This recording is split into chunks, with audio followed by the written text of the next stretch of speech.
Cinema Podcast. I'm your host, Shane, and with me, as always, the retired co-host and special guest star on every episode, Kyle. Hello. And with us once again, this time not for the very first time, because we're releasing these in order finally, we have the friend slash sex puppet of the podcast, Matthew Avery. I wish I was gay. There you go. And today, we are talking about the... Fuck, I should probably take my notes out. Now that we've gone through the intro, you can chew as loudly as you want and ruin the entire rest of the podcast. That's good. So. Oh, you texted me. Yeah, I did. Oh, yeah, I'm at Matt's house. Fucking And then you said I'm here asshole. in the group chat. Okay, that's good. Asshole. Okay, so today, we are talking about... Where'd my notes go? Here we go, Samson notes. He was so prepared for this. I made notes. 2004's Layer Cake, starring Daniel Craig, and more importantly, this is Matthew Vaughn's first ever film. He's a solid bloke. That is important, I guess. He's made some good movies, and Kingsman too. Is he related to Vince Vaughn? Yes, they're actually lovers. Ah, interesting. Yeah, they're married. He took his name after marriage. Yeah, he took his name. He took Vince He was Vaughn's name. He was Vince, fuck, I've got nothing. What's a fucking crazy last name? Vogel. Yeah, Vince Vogel before the marriage. All right. Vincent Vogel. Yeah. Okay. Good old Vincent. Oh, little V. Stop. I'd like to see that little V. No, thank This you. is the most listenable podcast we've ever recorded. I mean, you're not wrong. It is because no one's eaten yet and we're 2 minutes in. Well, so let's change that. No, you have to talk! You have the notes! Okay. I'm knocking over the mic now because I'm angry. I don't know what that sounded like, but the audio did not like it. Everyone has checked out by now who would ever be listening to this. No one's listening to this. Are you No one listens to it. Are you Okay. going to Oh, yes, Layer proceed with your... Directed by Matthew Vaughn. This is his first film. It stars Daniel Craig. And it's about... the plot summary is a successful cocaine dealer gets two tough assignments from his boss on the eve of his planned early retirement. Also, he's an ecstasy dealer, not a cocaine dealer. I mean, he starts the movie as a cocaine dealer. Yeah, and then he finds and all the promptly never does that again or Yeah. brings it up ever again. No, yeah. Also, I mean, we'll talk about this movie. Hopefully we will. But, No. It's going him back to being a Last dealer Jedi. I doesn't hope really- you're ready. dude, I have more to say about that film. No, let's not. No, Okay. not right now. I'm going to quickly adjust the mic so it doesn't fall over. Everyone be prepared because I'm not editing this. That's my favorite song from the Lion King soundtrack. You're not editing any of these episodes. Be prepared? Yeah, Really. Isn't that a song from the Hoodwinked soundtrack? I think so. It is. Topical placement. Yeah. Well, that's a little... Yeah. That's later. Okay, so before we actually get into talking about this, I want to talk about... We were supposed to record this episode a week ago. Originally. Here we go. And then, a couple things happened. As in, every time we tried to record, someone would cancel. Not like, hey, can you record this day? No, I can't. It would be, hey, can you record this day? Yeah, I can. And then, hours before we were supposed to record, one of you motherfuckers was like, oh, actually, I gotta get my dick removed, so I'm gonna be busy. That's exactly what happened. I am a woman now, by the way. Oh, why did I think I called you the sex puppet of the podcast? Oof. I'm so excited for what's to come. So yeah, like, getting these two fuckers on the podcast at the same time, it's like, it's harder than fucking herding cats. Yes. So, Listen, I was busy one day. yeah. I had no working Wi-Fi for 5 days. Well, we don't I used need up Wi-Fi all to my record. data. But I Okay. couldn't see the movies. You know this. This actually isn't a podcast. I'm actually going to kill both of them It's and then just a- myself. This That's is my... fine. Yeah. Right? It's actually I my think that's suicide still note. It's been like a as a podcast. solid 19 years. I'm kind of ready to go. You Okay, know? yeah, no. No, I'm I doing feel good that. now. I'm on top. You're Yeah. doing good? I have no we're money. both on top. I have no... I love the bottom guys. Take turns. Legendary! We go at the same time. Yeah. You got more than one hole. It's like fine. Yeah. It's like the Eiffel Tower, you know? Mm. You don't know that? What? The one in the middle and two here. And then, Oh. like, standing. Yeah. So like finger cuffs. No, not No? anything like... That's No. opposite ends. Yeah, you know. That's a Smith I box. get Yeah, it. yeah. Okay. What we're talking about Okay. is two people with male genitalia or Yeah. something in place of it, standing face to face Uh-huh. with some space in between them Yes. for a third person Yes. who has two entrances located on their lower half, and they both enter at the same time. Okay. The Eiffel Tower. Okay. Yeah. I get that. That's my favorite. But they probably... That sounds... Like, you'd have to have a lot of upper body strength to maybe pull that off. It's worth it, dude. I mean, the assumption is the person in the middle it hit the doesn't weights weigh for that that shit. much, That's and there's true. also two people. Yeah. so you I can guess do the it's- lifting. Yeah. You gotta... One person has legs, Like, another holding one up... has when like you hold arms. up a table or something. Yeah. But you're also having sex with it. But the thing about holding up a table, I don't know if I've ever talked about this, is So I you feel get a like... massive erection. No, I feel like whenever two people pick up a table, one person's carrying the whole table, and the other person is holding on to that said table. No, that's true. I've done that. And like you plenty of need the times. balance. Yeah. But it definitely, I always feel like one person, Yeah. it's way heavier than the other person. Back whenever we had a tech moving day Ooh. that was always me. It's like, yeah, I got it. And you're doing fucking nothing. Yeah. It was, Now- That was you were like thinking about ways to do as little work as possible. that's my entire life. That is your entire life. Here's You're gonna a- go far. Here's It's a gonna fun be great fact. for yeah. Because this time we didn't even try, but it is 6.5 minutes in and we have not talked about the movie yet. That's not We the gave the summary and then just completely went off track after Yeah, that. it's like an Uncharted game. You gotta start kind of at the hook, and then you go back to boring shit, and then slowly you get back. We there. should just start the podcast like in the middle of a conversation, and then it has the record scratch, and you're probably wondering how I got here. you. That's a good meme. We might do that. That was one of my favorite late 2016, early 2017 memes. Was Yeah. the record scratch You're one. probably wondering how I got here. It's pretty solid. That was okay. I think like all the like Trump one. No, the one where it's Barack Obama shaking Trump's hand. no, and not he's even looking in the the camera. one where it's Ted Cruz and he has all the Trump stuff behind him. He's calling on the phone. Yes, that one's great. Oh my god. This has been another episode of describing dead memes. No, here's Pile a in long-lasting meme Yes. that I really enjoy. Yes. Is just a picture of Trump saying, "This has been one of the worst trade deals The Ministry possibly of trade deals maybe ever." ever. Yeah, Yeah. that one's great. That one's never stopped. No, it's and still going. and it's still funny every time. Yeah, that's true. Brought together by memes. Yes. And now we're at almost 8 minutes. Almost 8 And minutes. we've still managed. I brought up that we weren't talking about the movie, and, And then we progress. not talking ignored about it and just kept talking about bullshit. Well, I want to talk about how we're recording this though, because It's not that interesting. it's a little interesting. we have a bed out This is and We're a in bed chair, together. This is the bedtime episode, and I'm sitting on the bed, We're snuggling and up Matt's together. laying Yeah. down next to me on the bed, and then Shane's I'm shitting. shitting on Matt. Shane mean, is sitting What he's in a always chair doing all the next time, to me. ever. No, but physically, Literally, this time, yeah. into your mouth. Oh, it's pretty tasty. I know, right? Yeah. Anyway, Okay, I probably shouldn't talk about that. guys, Let's not go there. off-air conversation. It You have sounds like. piqued my curiosity at the same time. But I think it would be best It's if the we mystery did go box, there. dude. You gotta like. Yeah. You don't know what's inside. Fuck! I never asked Rolly what was in the mystery box. Yo, we need to go the back. mystery box is my asshole. Interesting. Anyway, 9 minutes now. So let's start. No, we gotta start. make one more minute. Then No, we can get a solid let's start 10. this podcast Much off unlike right. my shit. Thanks. Let's start this podcast off right Yes. now. Okay. Right now. Start Now. it. Start it. I don't. Now, How start are we it. going to start this? Okay. Well, I can explain to you what the mystery box thing, because I did ask him.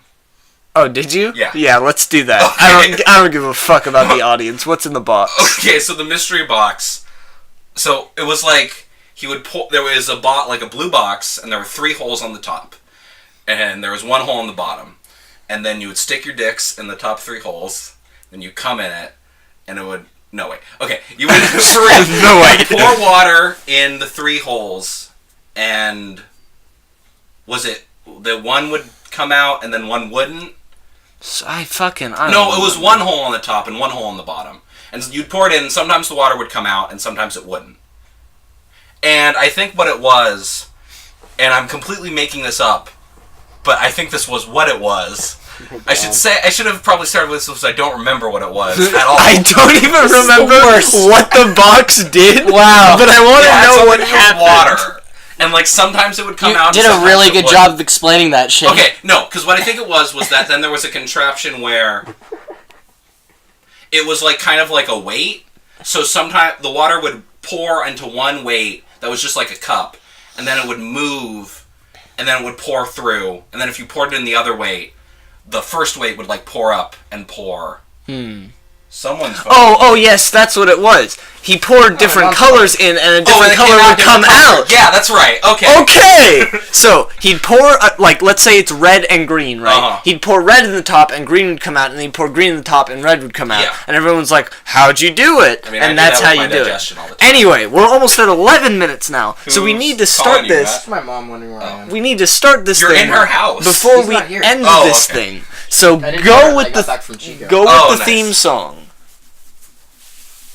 What? Sorry. Go with the anything. Just start it. I wish I was gay! Start I it. want to be gay. Start You're it. fucked, and I I'm wanna gonna savor it. We've done this No, like 4 stop. times. I'm gonna Okay. clap until you start. Okay, so welcome to the Real Unknown Cinema Podcast. We already did that one. Okay, Fast rewind. forward. Okay, so this movie is directed by Matthew Vaughn. This is his first Already ever did film. that one. And okay, it's based off of the novel. This is based Pushed off of by Sapphire. Yes. No. It's based off of a novel also called Layer Cake. I think it was a different title at first, maybe not. But it's by J.J. Connolly. I don't know if it's any relation to Jennifer Connelly. Might actually be the same person. But this also then that person adapted it to the screenplay. And Just the like cast. Douglas Adams did. Yes.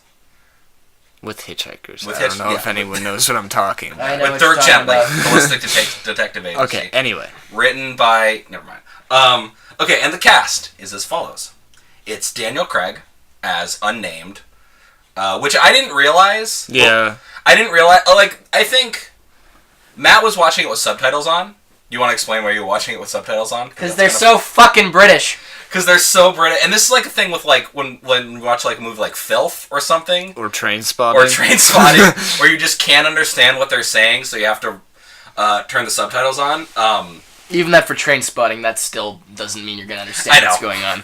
But also Matt pointed out that unlike Train Spotting, this is mostly like a lot of exposition, so you really have to follow along what's going on. And in Guy Ritchie movies, too, there's a lot of banter where you can zone out for a few Fun minutes. fact about this movie. Yes. Like all things I do, I watched it while playing a game, Uh-huh.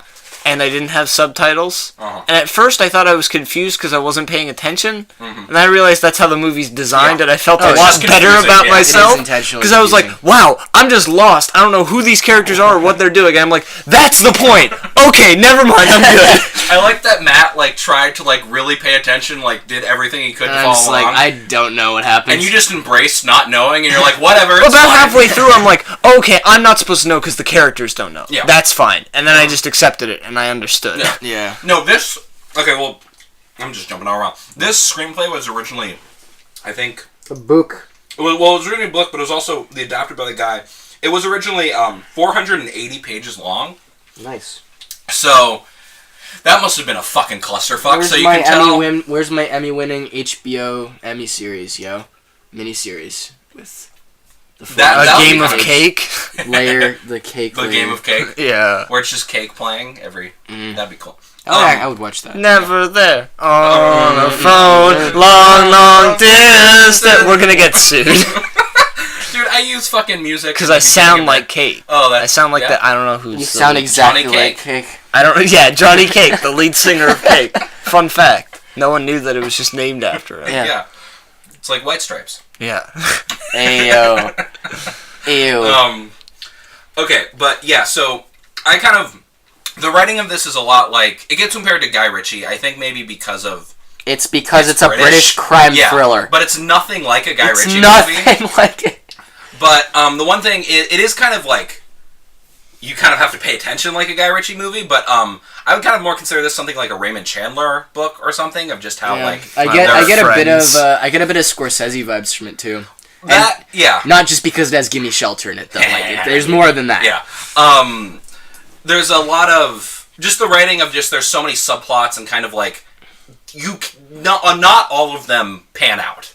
Like, the stuff with his daughter doesn't really pan out into anything. And stuff like that. And I bet there are, like, other small, like, continuity things that just, like, don't add up. But yeah, it's very all over the place. But that is the point, is that you're supposed to be confused. But let's get to the cast. Yeah. So the cast is Daniel Craig. Pre-Bond. Pre-Bond Daniel Craig. This was what got him the Bond role, I think. Barely Bond, they call him. Yes, actually, going back to my trivia, it was Daniel Craig's performance in this that caused Barbara Broccoli to take notice and think he might be a good fit for Bond. No. Her name is Barbara Broccoli. Yeah. Wow. How do you get that last name? Because you're the daughter of... No. I'm saying way back in time when last names were invented, who went, yeah, broccoli. It's not spelled like broccoli. It's like broccoli. It's like so she's Italian. Yeah. Well, because I'm assuming she's the daughter of the producer of the original Bond movies. Because this guy, I think Raymond Broccoli or someone, like... Broccoli. Produced all of the Bond movies from the original one. So, I didn't realize it was like... broccoli's already spelled Italian, right? Broccoli. No, but it's like spelled differently than how it's spelled. Like with a K? No, it's like broccoli. Broccoli. That's like how broccoli's spelled. No, there's 2 L's in broccoli. I know. I'm saying it's pretty much the same. It's close, but it's not the same. Why are we talking about this? Because we're talking about something. God damn it! I kind of want to talk about this the reason we brought up this broccoli person's name. Oh yes, because it's Barbara, but it doesn't say a gender. Notice that he might be a good fit for James Bond. And yes, is him pre-Bond, and I think this very much is kind of almost an audition tape for him as Bond, because it's not the exact same character, but he does have like that kind of coolness to him that definitely really... That was what they wanted for a Bond character at the time, because Die Another Day was not the direction of Bond that people wanted to go, and it seemed... And I'm going to actually even flip a little forward. There's an Ebert review that I looked through, and he liked it. But Ebert quotes, Daniel Craig was said to be the front runner for the next James Bond, until it began to be said that Pierce Brosnan might return for a farewell lap. That never happened, unfortunately. My money is on Clive Owen. But who would wish Bond on anyone? Which is very Ebert. I like that. But I actually think Clive Owen would have been a really good Bond. Except for the fact that Clive Owen refuses to do sequels, so he only could have been Bond for one movie. The next Lazenby. Yeah, pretty much. Like, I think Clive Owen would have been a really good Bond. Maybe even better than Craig, but it's too bad that never happened. But yeah, no, this is the one that started it all, so to speak. And not only is Craig isn't the only James Bond cast member who shows up in this movie, because you also... You also have Ben Winshaw as Sidney, who is Q, but he was also in The Lobster. But no one cares. This movie called Bright Star, which you remember Bright Star when we watched in Woodward's class. No, I don't know. It's the John Keats movie. Remember? No one cares about any of that shit. I'm not even sure if I saw it. No one fucking cares about Bond. No one cares about The Lobster. Kyle, this is important. You'll like this because this guy was in Cloud Atlas. Yes. Yeah. That guy. You're doing, like, the best impression of, like, the fucking Jack Nicholson gif, where, like, he's, like, smiling and nodding his head. Like, that looks... So, yeah, he was in Cloud Atlas. He was he was multiple characters, of course. Yeah, no shit. He was one of the gay writers, was he the other one, or the main one? The main gay writer. The one who shot himself in the mouth. Yeah. Yeah. That one. That one, yeah. Spoiler for Cloud Atlas. It's a good movie. You should Which is unfortunate if you haven't seen it, I guess. Yeah, it's really fucking good.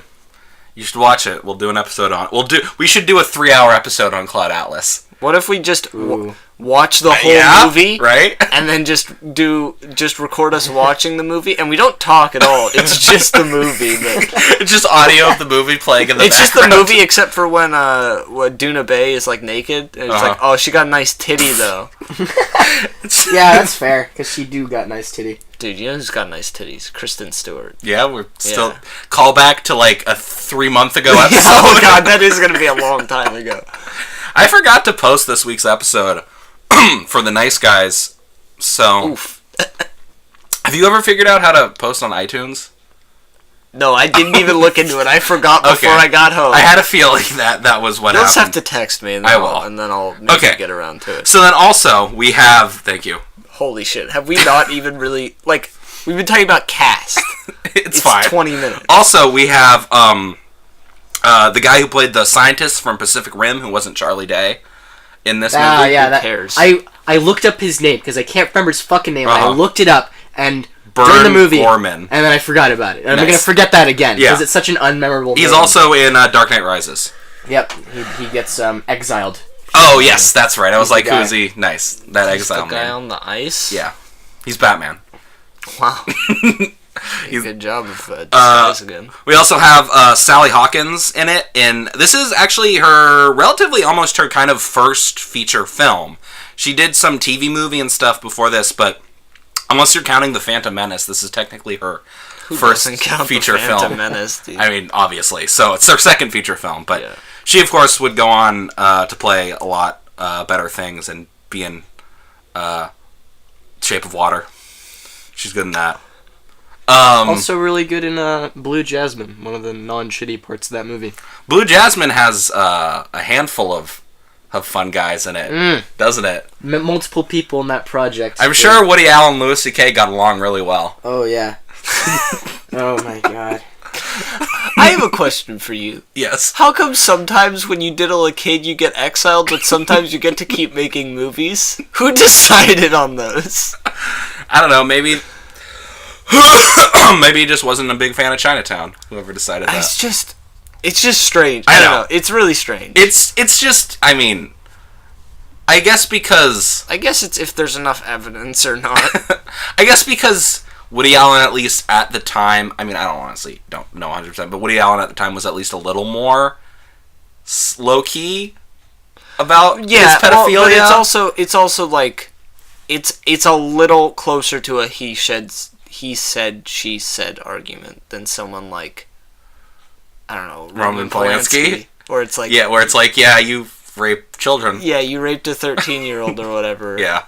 And everyone knows it. Yeah. Like, you ran away not because you didn't want to do a trial, but because you were already, like, you're guilty. You're guilty and you know you're guilty. Like, I think that's the thing. If Woody Allen, like, had run away or, like, killed himself or something, I think that would have been the damning out evidence. But he was just like, no, I'm just going to keep making movies. And everyone's like, oh, okay. All right, sure. Are you just going to be on your phone? You're looking through Snapchat. Dude, he was sending checking a Snapchat Twitter to a earlier. friend. Oh, fucking boopty-boopty-boo. Boopty-boopty-boo. Let's all Snapchat ourselves. Here, Cal, can you pass me a soda from the fridge? More like a Boda. Got him! And maybe one of those Thin or Mints. Diet? Diet, please. And also Junior Mints? One of those... No, Thin Mints. You got Thin Mints. Bob. I think I did. No, now you're making me second guess myself. I thought you looked like you got Junior Mints. Butter in here. You did hell yeah. Junior Mints. Okay. Yeah, Thin Mints are the Girl Scout cookies. Yeah. Oh, okay. Never mind. Are you okay? No, I'm not okay. Also, can I have some of that butter? Also, please don't put a soda on my laptop. If you didn't buy it, you can't eat. That's my brother's stuff. Oh, well. Yeah. Brother's butter? My brother's butter. Is it sex butter? It's a good name for a band. You should write that down. No, Steven. it's a good name for a really shitty indie movie that I'll probably have watched next year. I'm so sorry. My Brother's Butter. Not because of me, The man. sequel to Lemon. Oh, God. Butt butter? The picture used for that was the only good character in Lemon. Yeah, I know. I used it just for the meme of fucking Sidney Poitier. I want to be Poitier. the next Michael Cera. You could. I mean, you're almost there already. You get No, there. like I want to become that. I want to become that actor. Uh-huh. Oh yeah, you can Where get like that type. you're only that, and that's all you do. Yeah, you could do that type definitely. I look up to Michael Cera. He's a role model. He's really good in Molly's Game. By the way, I saw Molly's Game. He's really good in. Oh, yeah? You would like Molly's Game. Would I? You would. Is that You like watch a it and you'd sequel to be like, Ender's I'd Game, give that or- a 7 out of 10. It was decent. Okay. Yeah. Because I would give this a 2 out of 5. It's you'd be like, there was some bullshit that happened later on, but it entertained me. Okay, The because Last Jedi. Yeah, pretty much. Yeah. Because I've had a lot of free time recently, which is rare because I just started school today. Right. So that's not going to happen anymore. But Going to school. I know, right? I dropped out after you and started school before you. How does I'm that not make going you back feel? to school. That's how it makes me feel. You're the idiot. I guess you got me there. So I've been... Sorry, go ahead. Fuck that, dude. I'm never going back to school. Well, what are you... Poo-poo. Okay. That's fine. Anyways. So I've had a lot of just time to do nothing, so I've been going to movies recently. And there are a lot of movies I was looking through, but like Molly's Game was like, I was like, that looks interesting, but I don't really want to see it. Yeah. But then I saw Hostels, which is fucking terrible, so... Right. Yeah, I didn't want to see that. It's boring as fuck. That's fine. But yeah, okay. Why would I like it? I guess. It's... You be quiet. It's like it's Sorkin a bit more restrained. I feel it's just him. He's not going full. Stop! You're making me laugh. I would like to ignore you, but he's not going to ignore you while I talk to him. So it's Sorkin very restrained. Like he's just kind of writing a good screenplay. There is some bullshit that happens. But Idris Elba's super good in it. Jessica Chastain's really good at it. Michael Cera fucking kills it. Okay, was he one of the actual people who that happened to? Like, he's playing Tobey Maguire. Oh my! Okay, I have to see They this don't movie. name him. They name him Player X. I have to see this movie. That's amazing. Yeah. Oh my god. He fucking kills it. Yeah. Kyle, come on. Yeah, you guys should go see. How did you not explode? Michael Cera playing Tobey Maguire. Because I still have a question about this Monopoly Star Wars. Yes. It's called Saga Edition, and apparently what that means is it's just the original trilogy, but they've included Darth Maul and young Obi-Wan. Yeah, yeah. I think that's an interesting direction to go in. But that's like a prequels looking Yoda, though. Oh yeah, no, it's a prequels and original I trilogy guess. set. They've got Grievous. Never mind. Why does Leia I bet have he'd make a nice collection. Laser Also, sword, the like Yoda, a laser the staff? Yoda piece has a lightsaber, so that's how you know. No. It's cool. What is this No, that's Leia true. piece? Can you put pictures into this podcast? Because this Leia piece is holding a fucking. Do you want me to have this be the thumbnail? No. Like, look at this. She's holding like some She's kind holding of a thing. staff, Oh, yeah. like a laser staff. It looks like one of the execution axes from Last Jedi. It's so strange. That's weird. Also, the Emperor's like dabbing and holding a Oh lightsaber. hell yeah, bro! Look at this fucking dab. That's pretty great. Anyway, now that I've talked about something that's not even a movie, Yeah, let's get back to the movie. I mean, it's at hand. about a movie about about a boy. That's a good movie. Which one? About a boy. Yeah, it is. Yeah, it's Nick Hornby knows how to write a screenplay. Okay, layer cake. Let's get into the plot or anything about it. Oh, I was gonna go through the cast a little more. Yeah. Really? Dumbledore. Yeah, Dumbledore's in it. Shittier Dumbledore. Well, I mean, but yeah, he is. He's a good actor. Just what? he was. You want the chips? Yeah. He was Yeah, you can have that. Okay. Yeah. He was phoning it in for the Dumbles. Then I'm gonna want some chips too. Yeah, those are good. Oh god, here it comes. Here we go, boys. Oh man. Please, you have to talk right now. I don't. don't. Oh, fuck. Yeah, I know. Give them to me. I'm a human trash can. I mean, only for food. never mind. Also, I said Sally Hawkins, Ben Winshaw. And my favorite character, Morty. Oh, jeez, Rick. Georgie Harris, who was Who is he? the guy who beats up the other guy in the cafe. Yeah, so fucking good. Yeah. So fucking good. Also, we have a pre-famous Tom Hardy. Oh in the yeah, movie. that's right. Tom Hardy's in this movie. Tom Hardy, before people knew him, is just in that movie. He plays a tiny character. He has 5 or 6 lines, and that's that. I only put down good actors on my. You notes, should though. go die. You're That's like pretty He hasn't edgy. been in a good movie since 2008. I mean, you all need to kill yourselves. not Fury Road. You all need to just He die. was not good in that movie. He was good. He was was good in that. manageable. I feel like Hugh Jackman would You have been a all better need voice. to I was die. thinking about this recently. Locke is a masterpiece. You all need to die. No, he's just not anything. Like, you Yeah. didn't even need to be in the movie. Yeah. You all need to. I feel like Hugh Jackman would do a good Mad Max, though. Yeah, I can see Maybe that. because he's actually Australian. What if it's a Unlike Mad- the other 2 Mad Maxes. No, Mel What if- Gibson was born in Australia. He's just, I know, but he What if they most of cast his the life lead didn't live singer there. from what's his name? The guy from The Jonas Brothers. No. Australian band. The Rolling Stones. 80s. Duran Duran. No, that's not Australian. Men at Work. There you go. The lead singer from Men at Work. What if he was the next Mad Max? go for it. He's just really Is he still old. alive? And he sings Overkill. That's a good song. That's it. Day after day, he reappears. Night after night, his heartbeat slows. Never mind. He once gave an interview about how hard it is to leave your band and try and stay relevant. Yeah. He was like, I kept performing all the same songs, but Nice. no one was coming to see me anymore. That's a rip. It was really interesting. So anyway, this also has the cinematography by Ben Davis, and Matt was enjoying the cinematography. I was gushing a bit. He was gushing a bit. Yeah, I tried after to I keep kept fingering him, but it was so nice. it was. Oh man. And he also has worked with on Vince Vaughn. Fuck, damn it! He's also worked with Matthew. I win. He's also worked with Matthew Vaughn on Kick-Ass and Stardust. He's worked with Martin McDonagh. So his first 3 films, and yes, he's also worked on Guardians of the Galaxy.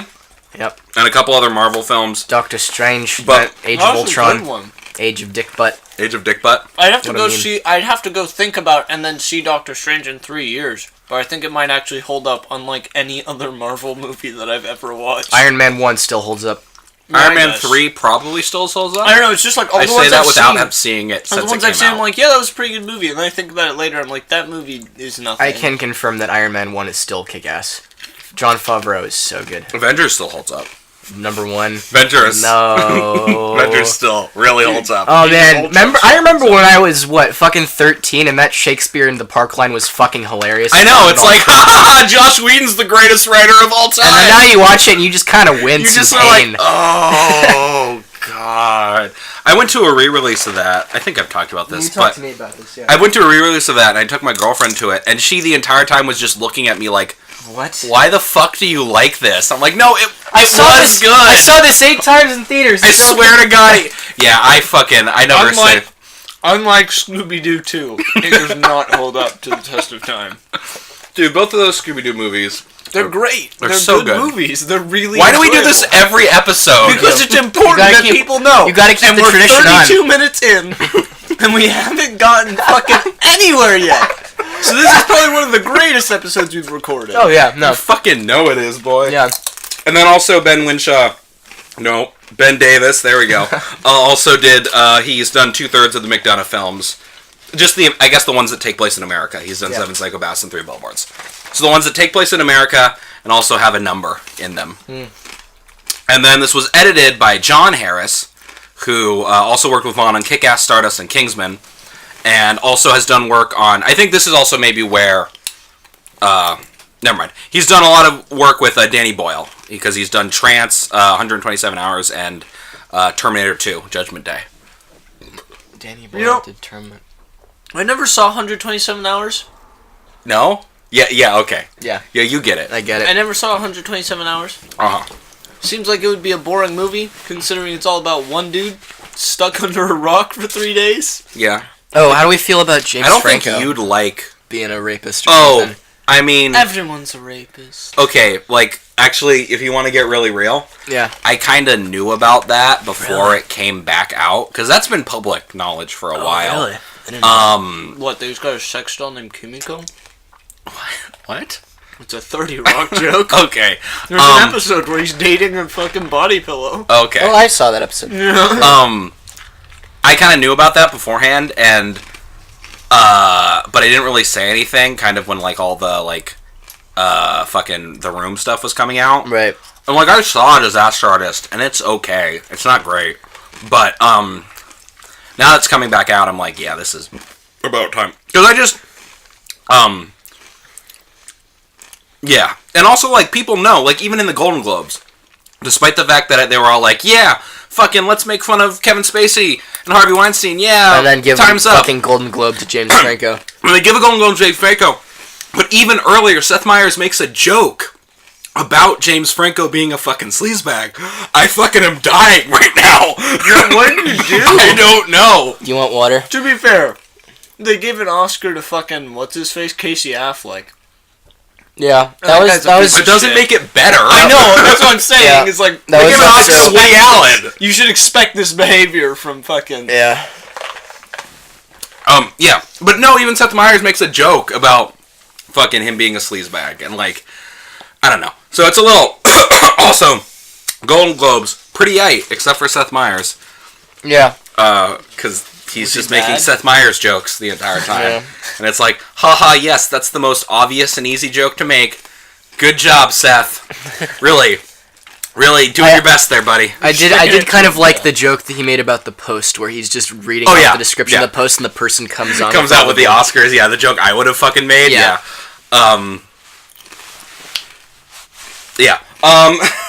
Moving on. Yeah. I didn't watch it.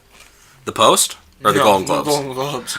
Pretty good. Del Toro won Best Director, which that was really nobody special. saw coming. Also, I'm gonna put this.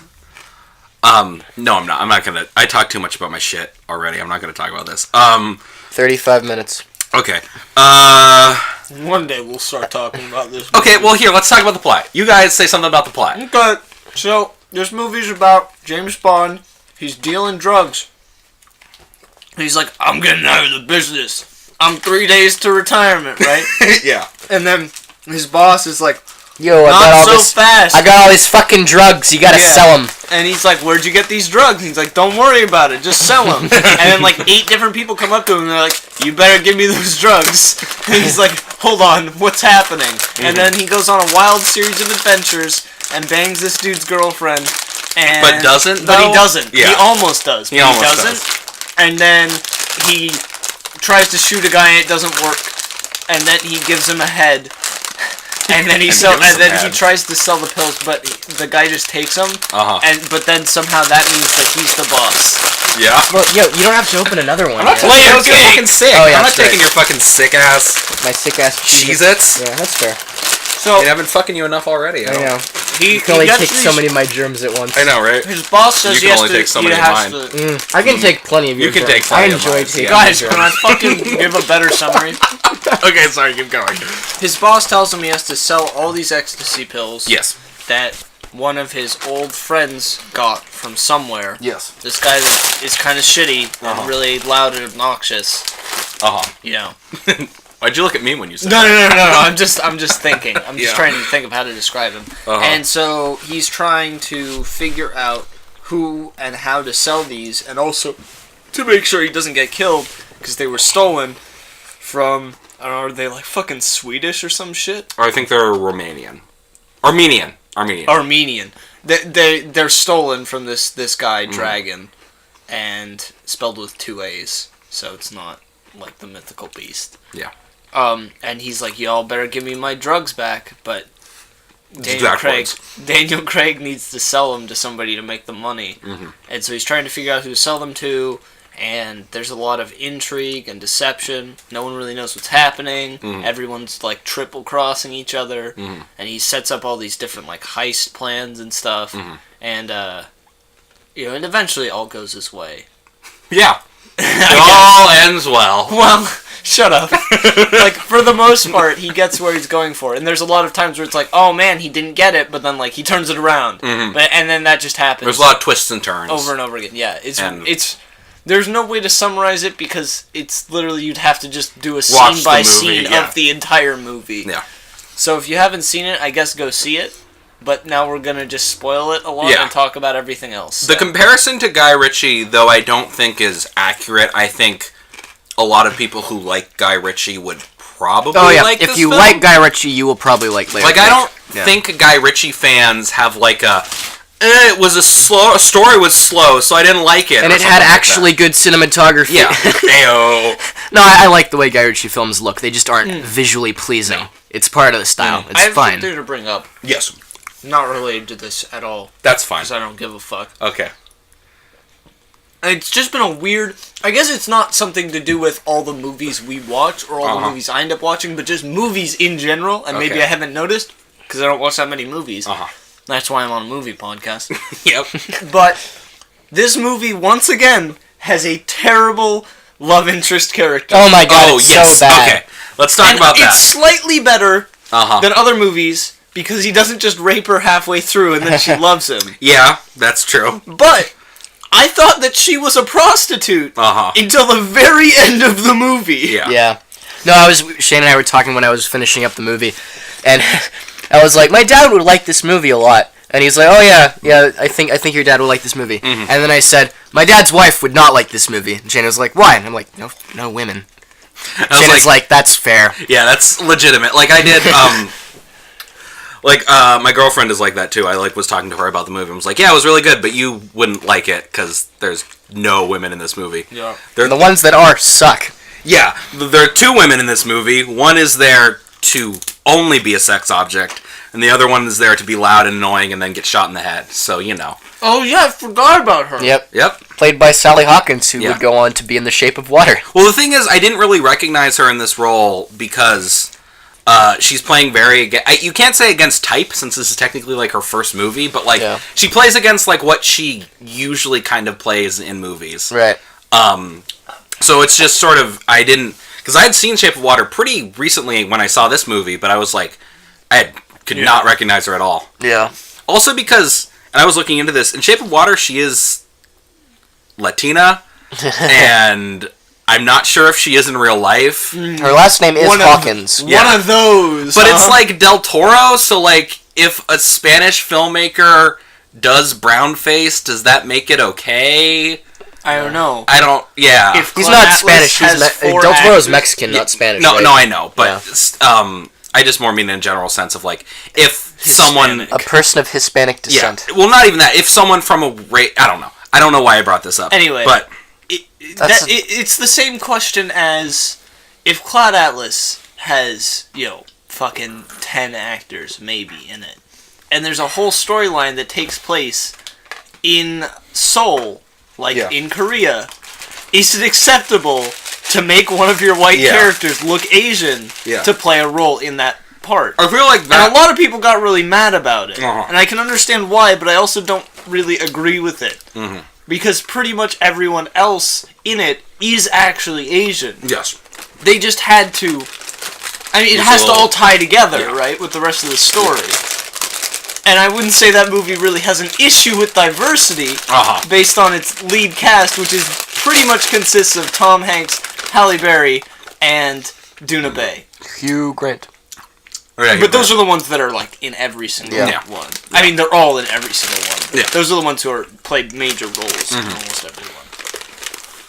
And fucking what's his name? Ben Winshaw? No, the fucking. He's an elf and he's a robot in the Matrix. Come on.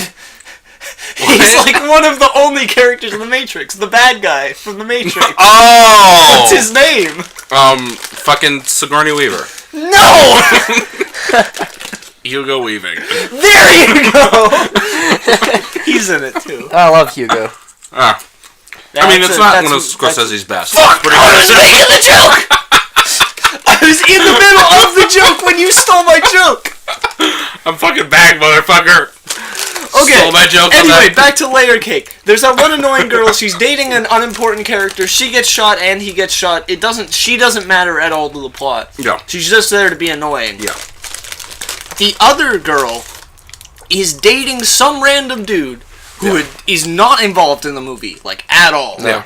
Like, I don't actually know. I think he's... I know why he's in the movie, but I don't know why he's, like, in the movie, right? So deep. Her scenes are... There are 3 scenes that she is in. Mm-hmm. Well, like 4, but some of them right after each other, so... Daniel Craig goes to a bar, meets this dude who knows him, and the dude's girlfriend is there, and she's like, I want to bang you, and gives Daniel Craig her number. And the next scene, he's like at a hotel, and he's like, time to smash, and he calls her up. And Give Me Shelter starts playing. At this point, I had assumed that she was a prostitute. Yeah. And that she was actually dating this dude, Uh-huh. but also that was her job. Uh-huh. Apparently that's not what was supposed to be happening. Maybe in the book, I don't know. It's very unclear. Because the only moment of character she has is when she's calling him, and she's like doing like fake, like sex talk. Yeah. But that would kind That's a funny scene. Yeah. But then it's really weird. Then the next scene is just her but going then back it's really to being weird because she does actually like him. Yeah. So it's weird that she's like. It's not like she's trying to seduce him or something. That would be if she was like with the bad guys or something and trying to like fucking get a one up on him. That would make sense. But like everyone else in this movie. Yeah, but she's exactly. not. So she goes to bang him. And then he gets kidnapped, and she's just like, okay, and leaves, I guess? Yeah. It's unclear what happens to her at that point, which I guess makes sense. Yeah. And then she's at the very end of the movie when Daniel Craig calls her up and her boyfriend answers, he's like, "Who is this? Don't call this number again." Blah blah blah. And then she's there at the end because they go off together into the sunset. Yep. Until nope, that's how it ends. They go off together into the sunset. And I just thought it was really strange. I don't know why. Yeah, no, it is strange. I mean, it's just Stranger Things. And we're talking about good entertainment right now. That's not even this. I don't know what that was. That was the Blade Runner theme. Dun dun dun dun dun dun dun dun. Okay. You should sing at my wedding, Shane. I mean, that'll never happen. Not because I can't sing. But because I'm never gonna get married. No, you're never leaving this basement. No, that's fair. Yeah. I mean, it's not a bad life, honestly. I mean, you can. We can. He just can't. Yeah, you can. This is what my a life. Fucking nerd. This basically what a is my life. virgin. Got him, lol. Yeah, pretty much. I'm so sorry. I'm used to it. Like, this is what you do. I mean, you've been down here for like a couple months, so I would hope you're used to it. Anyway, back to the movie. Anything else interesting to talk about with this movie? Yeah. You know, like anything from the movie. Literally the whole movie. It's a good movie. I liked the movie. No, it's good. Like, actually, I am interested to hear what you actually thought about it, because I wasn't really sure, because I know you're very, like, picky when it comes to film. Wait, really? I'm a piece of shit. So I was interested to hear what you actually thought about it. I actually like this movie. Okay. I thought it was really interesting. Cool. And it's because, at first, I thought I had fucked up. Uh-huh. Because I was playing games. Because I'd already seen... You're always playing games, Kyle. I'm always playing games. But we usually record like 2 at a time. Mm-hmm. So I watched the other movie first. I'd already seen it. Mm-hmm. So I was playing games while I was watching it. And I just continued playing games while I was watching this movie. Yeah. And at first, I was really concerned that I had just missed like 10 minutes of the movie. And I had no idea what was happening. And then I realized that that's how the movie is structured, and then I stopped worrying about that, and so I had a really good time watching it. Sure. Because I really like not knowing everything. Withholding information from the audience. Makes the movie a lot more adds dramatic tension. I think it makes the movie a lot more enjoyable than if this movie had been made, but you knew what everyone was gonna do. Yeah, exactly. Like I really do like the twists and turns of everything, and even there was a whole lot of unexpected shit. Yes, very much so. Like there's a lot of moments, especially I think that's sort of there's not exactly even what you would kind of consider a climax to this film outside of like I guess the chase. There's not like a big fight scene or a shootout or anything.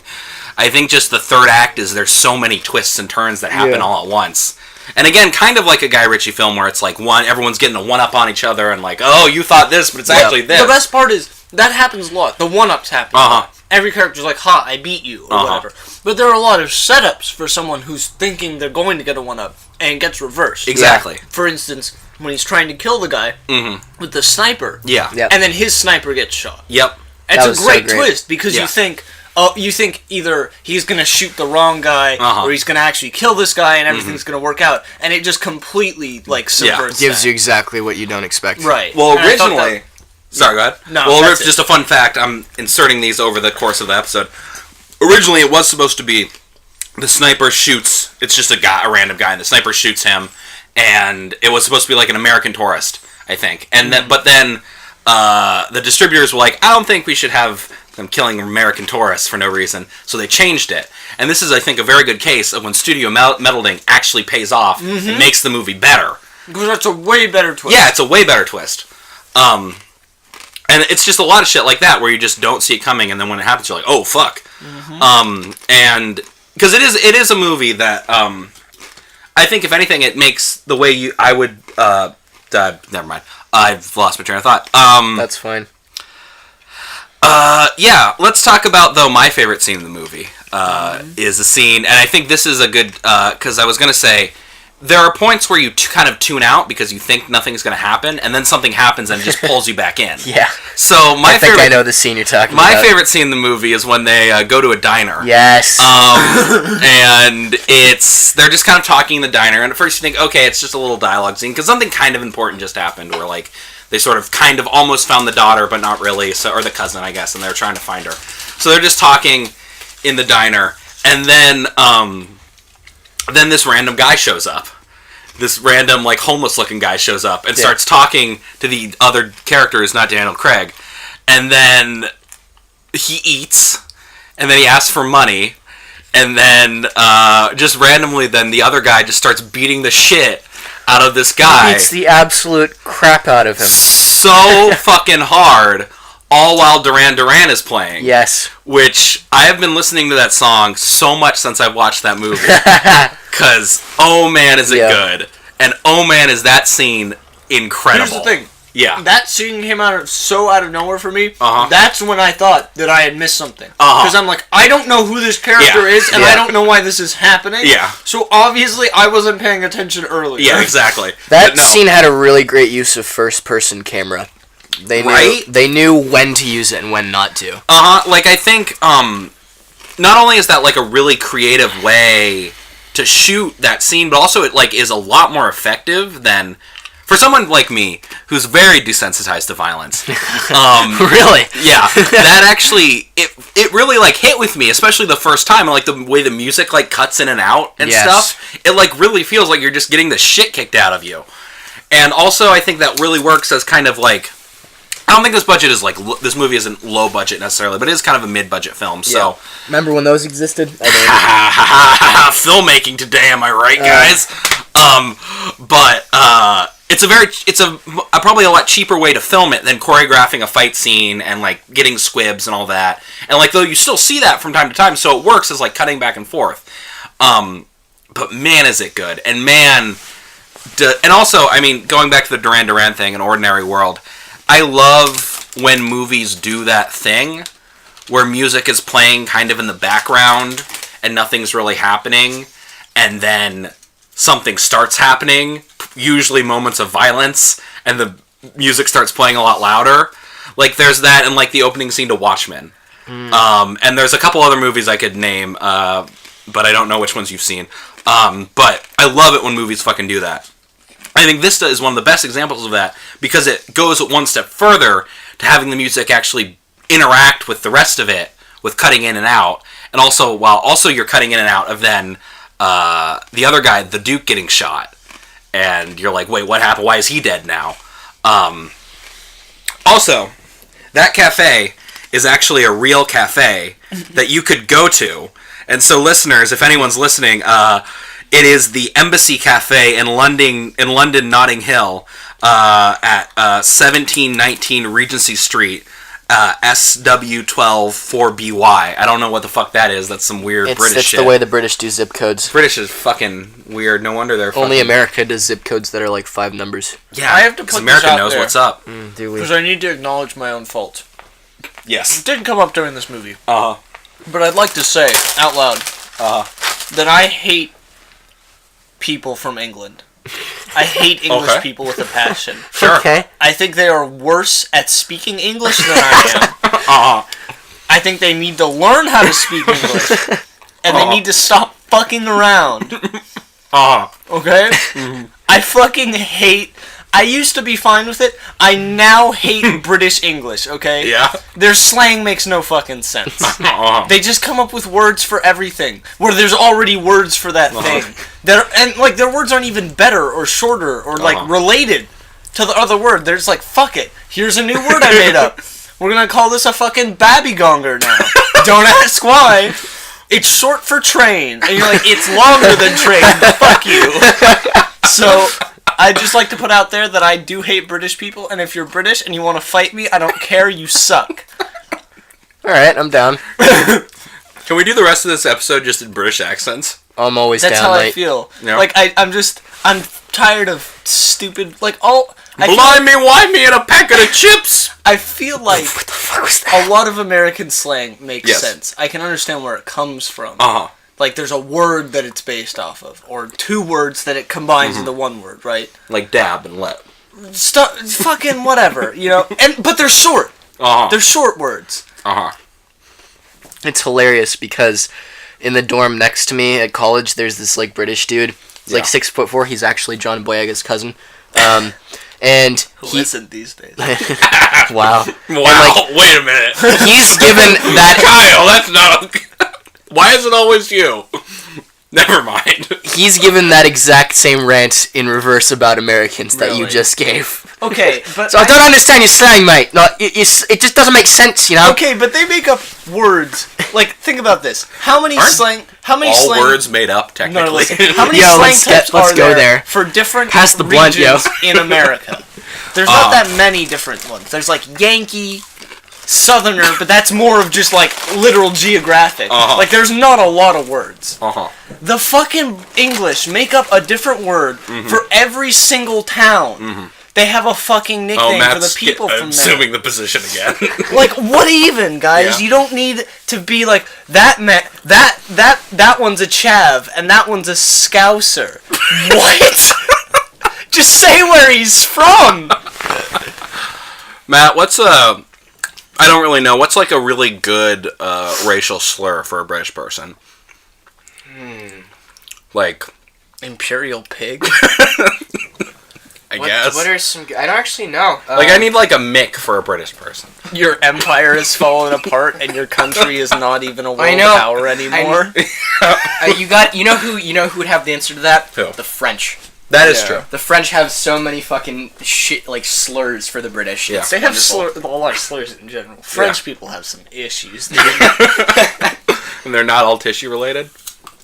Almost none of them are tissue related, fun fact. Yes. So Matt's decided to leave the podcast. So yeah. That's gonna be no, I will talk like this. Okay, that's fine. That's going to sound terrible in both directions. It's going to be too quiet and too loud at the same time. Fuck yeah. It's perfect. Anyway, back to the movie. My British rant has nothing to do with this movie. I didn't have any problems with anyone in this movie. I think they're all fine people. A bunch of fine gentlemen. Some good old boys. Some good old boys. Good old boys. Boys. But, yeah, I just felt like I should rant about that because it's something that's been on my mind a lot. I think this might be... Daniel Craig isn't... I don't have a problem with Daniel Craig, but he's not necessarily an actor like I really, really like. Good old Danny C. Yeah, he's never given a performance that's like wowed me. Yeah. Skyfall. I enjoy Skyfall. Oh, no, he's giving good stuff. I've never seen it. It's good. I haven't seen any James Bond movies. I like the Bond. I like him as a Bond. I like him as Bond. I like the Bond movies he's in. But he's never really, I feel like, really done a performance where I've been like, oh man, Daniel Craig in this is really fucking... I guess Cowboys and Aliens, possibly, though. Like, he's really good in that. But, I think this one... And maybe this is the writing still, but he brings a suaveness to it that is really cool, but kind of unlike James Bond, I'm a little more invested in his character because he's never on top of anything. He's never in control. He's not. It doesn't always work out. Yeah, right. It almost never works out. Is there any in-universe explanation for why James Bond is different people? Yes and how no. There's theories. There's game theories. What a meme. There is and there isn't. I mean, the real life explanation is because it's a film franchise and actors get old. No, but I mean, his age is different. Yes. Whatever. I don't know what his age is supposed to be in the movies, but they take place in present day. Yes. And they've been going for 50 or 60 years, whatever. Is there an explanation for that? Technically speaking, they don't take place in the same universe. Usually when a Bond is rebooted, it's kind of, along with Bond, everything is rebooted. Because even in the first movie, he kind of starts out with sort of a vague, like, that spy, James Bond, I've heard of you. But, like, never really, like, a big deal. Though, there is a theory that I really, really like, which is that James Bond is actually just a code name. And that's why he tells it to people when he's on missions, is because that's just his code name, and that's what everyone goes by. So they are actually different people. It's just a secret agent. Each movie is about a secret agent who gets this James Bond mantle and takes it on. And there's a lot of things, like if you really want to mince hairs with continuity, there's a lot of things that don't support that theory.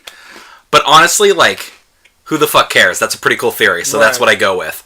Or you could say James Bond's a Time Lord, but... That's fucking stupid. Yeah. So that's a great one. Let's not do that. Yeah, let's not do that. Yeah, so that's sort of the in-universe explanation. I mean, the real explanation is just they're movies and no one cares. So it's just. I was just wondering. But no, that is, and I I would actually like to see, and you could still kind of do it, of like, I would love to see almost like going back to the Doctor Who thing, do like a fucking, what, Day of the Doctor? Which is the one where it's the two of them together? Oh, Day of the Doctor. Yeah. I would like to see like maybe where like Sean Connery and Pierce Brosnan and like Daniel Craig all team up. Shocking. I mean, you couldn't do all of them anymore, but you could do a handful, which I think would be really cool. But that's probably never going to happen, mainly because Sean Connery doesn't want to act anymore. Doesn't he have like Alzheimer's or some shit?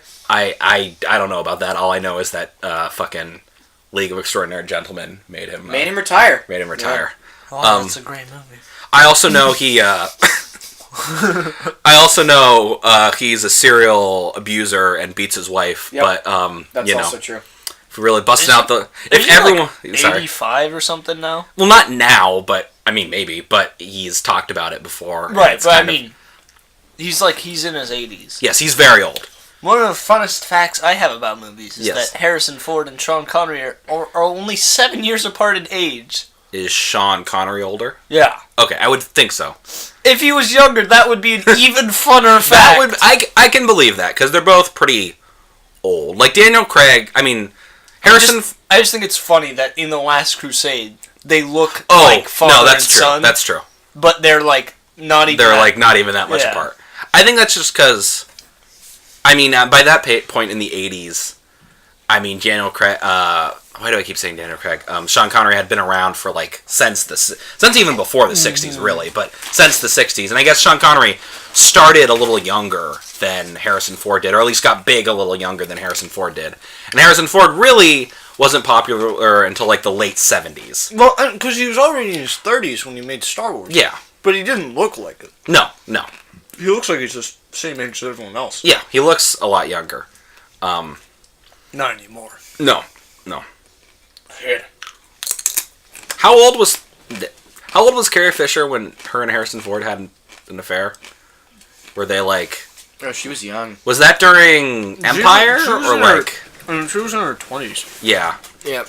I mean, I have her autobiography. I probably could. That's a good read. It is very good. Yeah. Yeah. Love that woman. Yeah, no, she's great. Rip in peace. Yeah. I still watch that interview sometimes, though. Good Morning America. It's so good. Yeah. It's so good. She's great. It's so fucking funny. That you know of! I like that I can see where my laugh is on the fucking recording. That's good. I like watching the recording just because I can see when we're just all screaming and it's just a block of sound. Yep. This is a fucking mess. Okay.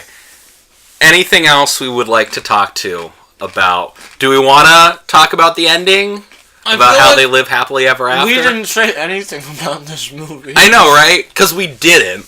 That's fine.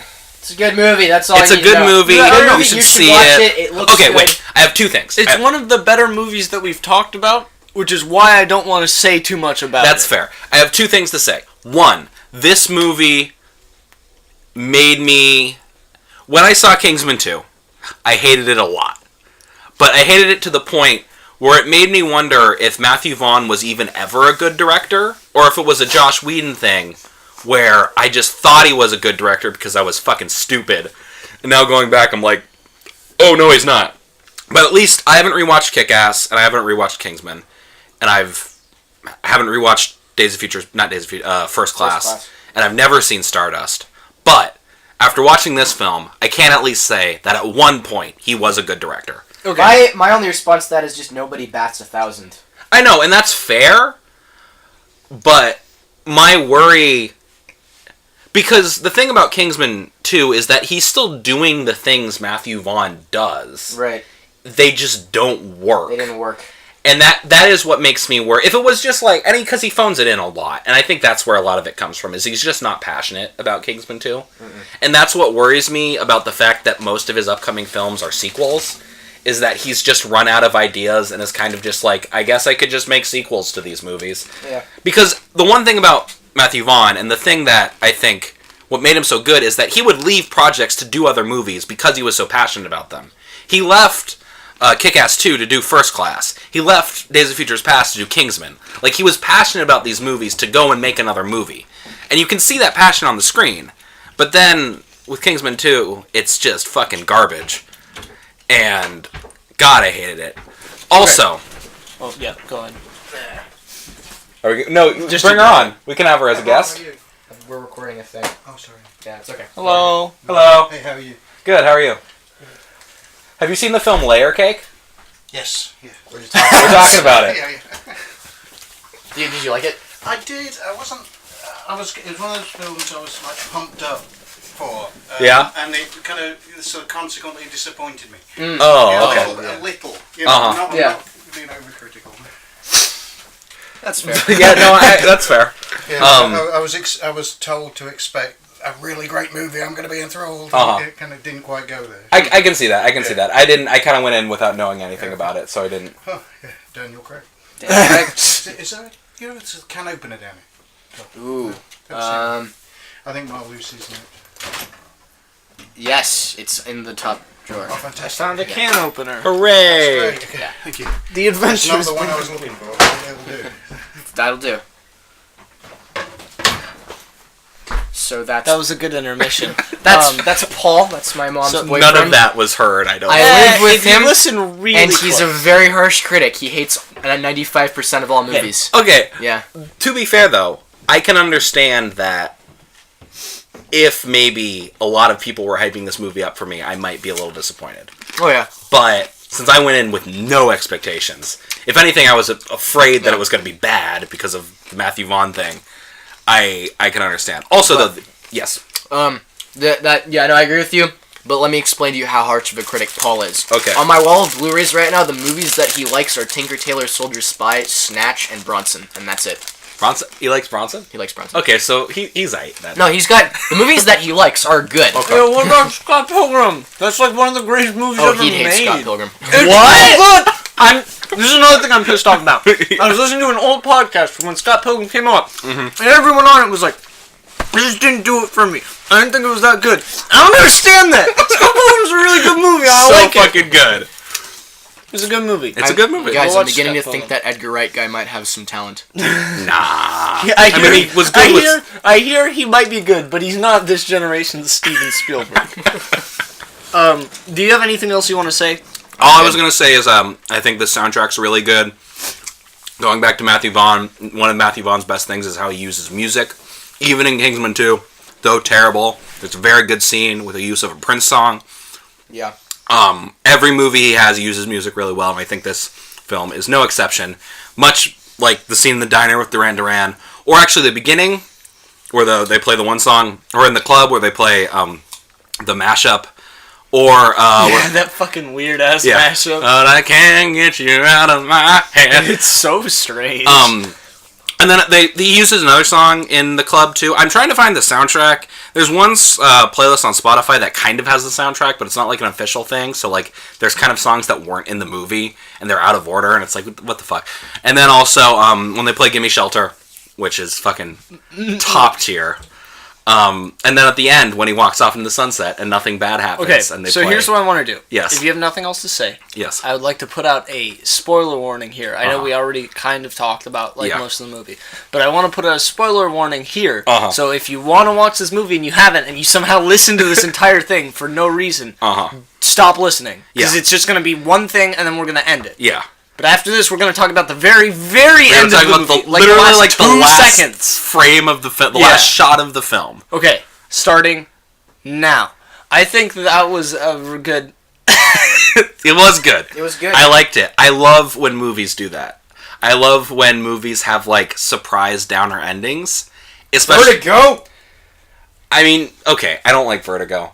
But Vertigo? I don't like Vertigo. Do you want my Vertigo rant? I'm going to give you my Vertigo. Too bad, you're getting it, You motherfucker. like high anxiety? Anxiety's pretty aight. The first half of Vertigo, I love Hitchcock.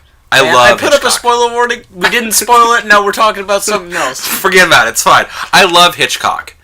I hadn't seen Vertigo. I know it's considered for a long time like the greatest movie ever made. I watched Vertigo like a year ago. The first half is probably maybe Hitchcock's most well-directed film. or at least up there, definitely up there. It's beautifully directed. Like, every shot is fucking great. And it's like kind of like a cool detective story. It's really fucking nice. Like, the first, probably like even almost 90 minutes of the, not even 90 minutes, because about around the hour point is where, I guess spoiler warning anyway, the girl jumps off the building and kills herself, quote unquote. And then after that, it just turns into like a weird, boring thing with Jimmy Stewart walking around harassing some woman who turns out to be the woman before. And like, it's a cool twist. It just gets really boring in the second half. And that's not something I guess I expect from Hitchcock films. Because what I like about Hitchcock is they're so gripping. And just I had none of that in the second half of High Anxiety. Yeah, I do. Vertigo. I do like Vertigo a lot, but it's not my favorite Hitchcock. No, yeah. My favorites are Psycho and Rebecca. I think that was the thing, is that it just really put me off because I wasn't used to that. I really enjoy the first half. Also, it definitely does have the darkest ending of any Hitchcock film. Yeah. Because, I mean, they don't show it, but Jimmy Stewart just kills himself. That's the ending of the movie, is he's walking towards the ledge. Like, he has no reason not to kill himself. So that's the ending of the movie, is he just kills himself. So that is pretty dark, which I enjoy. But no, I love when films have, like, downer endings like that. And I think the timing of it, and this is something I actually wanted to talk about. I forgot. Yeah. So if you're still listening, there's some other stuff. Yeah. A lot of movies that we've been watching recently, I've had. Can you not? Are you fucking joking right now? Does anyone can play guitar? I don't care. We've seen it. We've all seen it. We all know Radiohead's fucking terrible. I wanted to watch it again because. Okay, can you wait like 3 minutes for this fucking thing to end? Oh my god, dude. Okay, I'm playing. A lot of movies we've been watching, I've had weird sound. I don't know if it's on my hardware end sound issues or if it's just how the movie's made. Like Drive, it's really fucking hard to hear. I don't know if that's how I watched it. It's a little bit of both. Movie's made. This movie, I actually really liked how quiet it was because I feel like the loud parts were important. Oh, yeah. When I watch Drive, the loud parts aren't important. No. That movie's just poo-poo. But in this movie, there's a lot of times where something becomes really loud that's really important. And the very end of the movie is a very good example of that. Yes. Because everything's mellow and quiet, and he's talking, and there's a very, very loud gunshot. Yeah. I like that bit, too, because I think all of the characters are sort of... It's sort of like the Dread thing, where they're all kind of nonchalant about dying. Like, they're in situations where they're very close to death, and they don't want to be killed, but they're also kind of like, eh. Yeah. Like, they'll kill people. Like, there's the scene where, fucking Shape of Water gets shot, and the guy's just like, whatever, bang, bang. Yeah. And there's stuff like that, where, like, I think that's why, especially the scene in the diner is so jarring, is because that's one of the only scenes where someone is, like, yelling or upset outside of just general British fuckheadness of British people not knowing how to say English, so they just shout all the time. But, no, I think, the use of music kind of highlights when scenes are important because of that. And the ending is a really good thing of that, because, I guess for people who don't care and are still listening, the ending is Daniel Craig gets shot. I mean... We're hinting at it. He gets shot. Q has enough of Bond shit after years of fucking just giving him gadgets and not getting anything in return.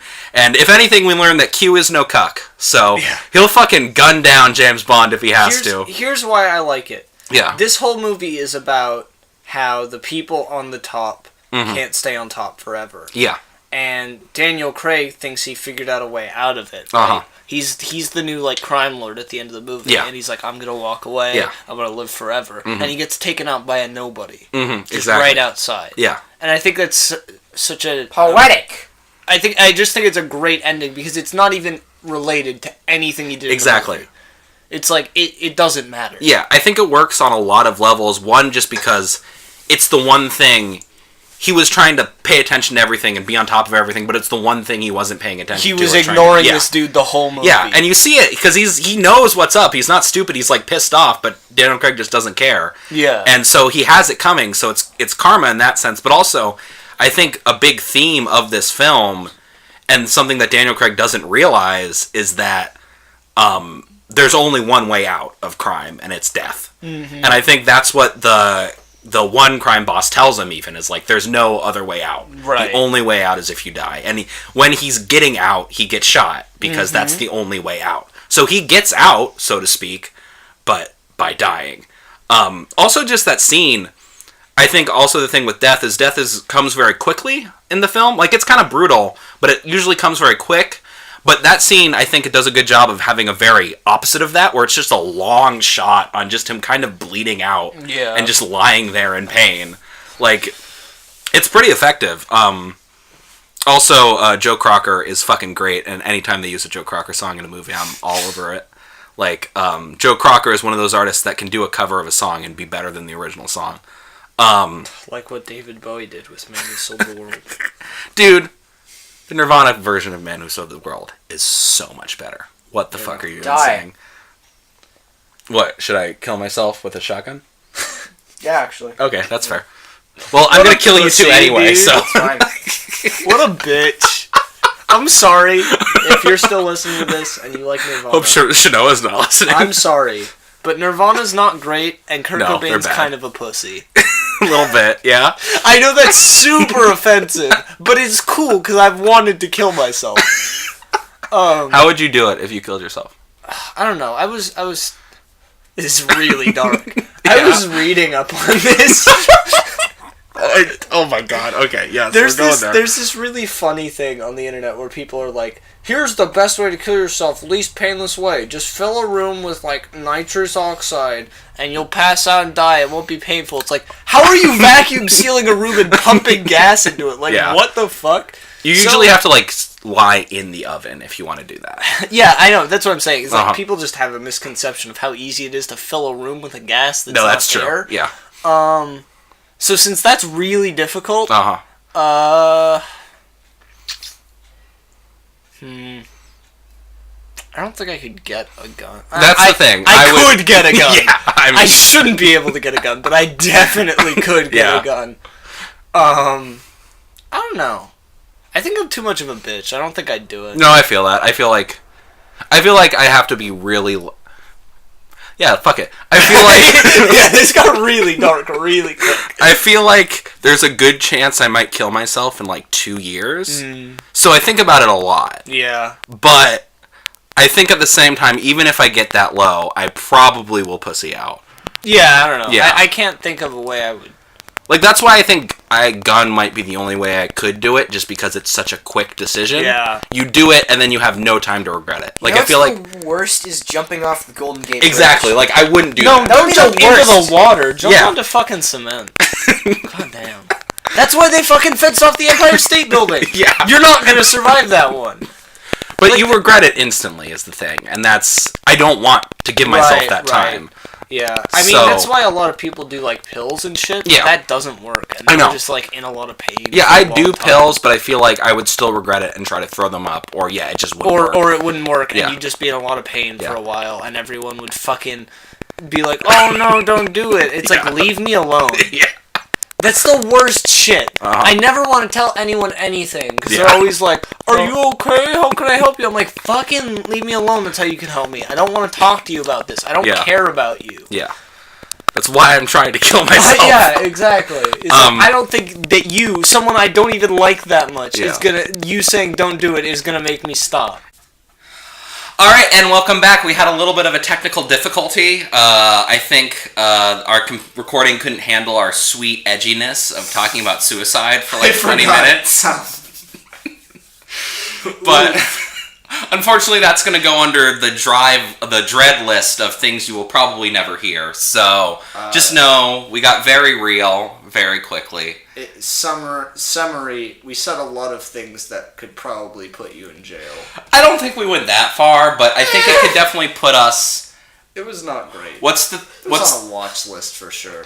Yeah, exactly. Like a watch list. What's the thing where you are no longer... no-fly list? No, where like if you talk to a psychiatrist about something and they'll put you an award for it. 5150? 5150, thanks Matt.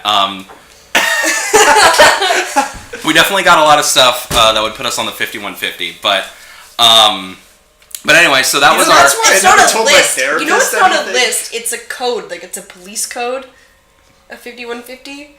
Okay, I thought it was a list. No, it's a code. Thank you, Matt, for clarifying this. It's a code that... It's the police, when police officers get a 5150, it's like you've been deemed like a danger. Too edgy to live. Others. No! Danger to yourself or others. We're not going to get into the specifics, but I went to therapy for a couple months, and I never told my therapist anything, just because I was like, I can't trust you. I don't know what you're going to do with this. You're going to narc on me? Yeah. I bet you're a fucking narc. All right. For the money. I mean, like, when you're over 18, your confidentiality thing gets much more secure. Like... Right. Yeah, it's like a thing that the only thing that they can break confidentiality for is if you're like for a 5150. It's like, okay. Damn it. Well then you're not safe. You're not gonna. I gotta do other illegal shit and tell my therapist about that then. Or, I mean, like they just really don't like what you did. Yeah. Or who you are as a person. But anyway, so that was our Layer Cake episode. We all watched it and had a good time. What'd you think, Matt? Any final thoughts? It was good. Okay, what do you think, Kyle? Any final thoughts? Do cocaine, I guess. Yeah, I'd say, do cocaine. And if you want to listen to Real Unknown while you're doing cocaine, you can listen to us on YouTube at Real Unknown or SoundCloud Real-Unknown. And if you have a little extra stuff to do after you've done your cocaine, follow us on Twitter at Real_Unknown and on Facebook at Real Unknown. And if you want to email us for any episode suggestions or feedback or anything like that, or you just can... threatening messages. Whatever. You want to talk about it, just email. Like, if you think what you're going to say is going to put you on the 50 phone with 50, we're cool. We won't tell. Like, it's fine. We don't snitch, okay? We're not... We don't get no stitches. So, email us at realunknownpod@gmail.com.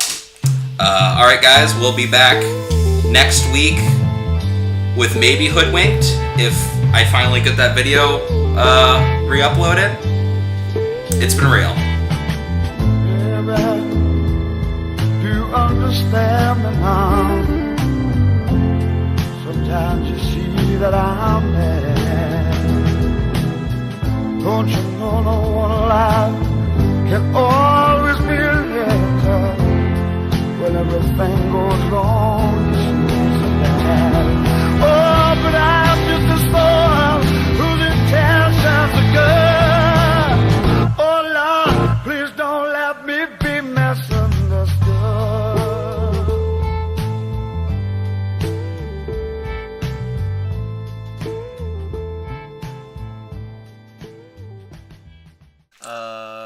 Okay, it's recording again. Okay, well, let's just test talk. I wanted to see if jiggling it makes it, like, messes it up.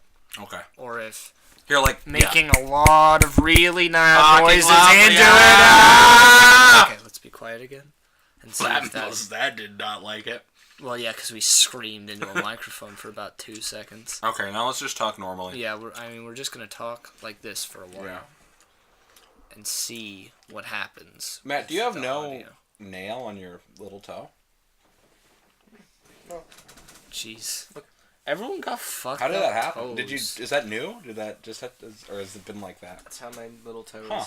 This is a good conversation. Interesting. Yeah. I just got surgery. Well, I think I told you this. I got surgery on my toe recently. I saw your toe. Oh yeah, you did. Yeah, it's